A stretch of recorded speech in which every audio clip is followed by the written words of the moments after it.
just me. Thank you so much for showing up here. As the battle of the talk show hosts heats up, the newest one to hit the firing line is Conan OBrien. The underdog everyone will be watching. I'm Conan OBrien, and guess what?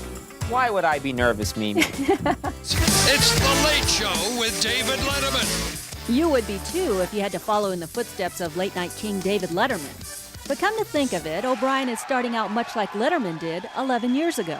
Relatively unknown? Sir, I'm completely unknown.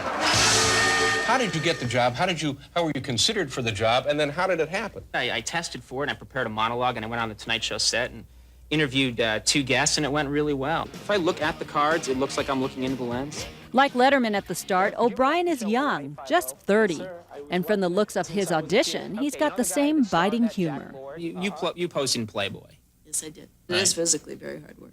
No, it seems, like it would be hard. No, it doesn't. People always say that. People always say it's tough to be like a model. No, like turning a big crank is tough. I'm not talking about... But one big difference between Letterman and O'Brien, Letterman was a stand-up comic. O'Brien is not. In fact, he's known to be a writer, and a darn good one at that, for hit comedy shows like The Simpsons and Saturday Night Live. Hello. Goodbye. Oh, yeah. Not interested in me at all.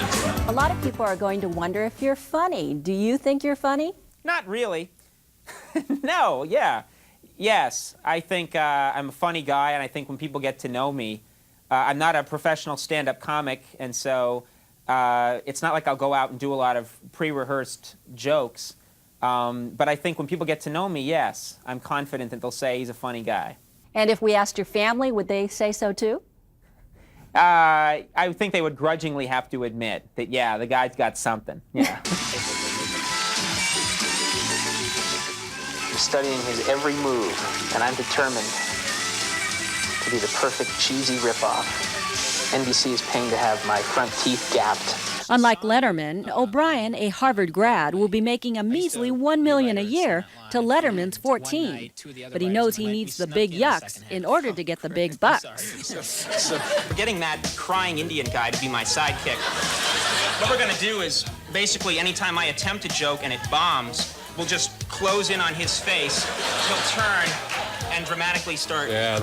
That's a very smart thing to do. I would imagine you're getting an awful lot of unsolicited advice. Has Letterman given you any advice?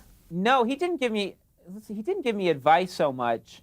He's very nice. He's a very classy guy. He called me up just after I was announced, and he told me that he thought it was a great choice, and that he thought that NBC was doing the right thing, which I thought was a very nice thing of him to say.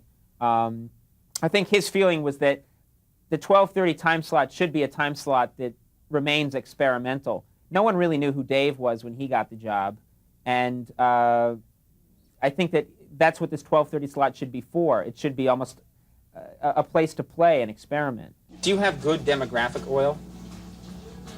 What's a demographic oil? It's very complicated. Basically, I need... O'Brien, with his boyish good looks and puckish humor, may just have what it takes to win the late-night battle. For now, he's an easy target, and he hopes he'll be a hard one to miss. It's going to be good. It's going to be very, very good.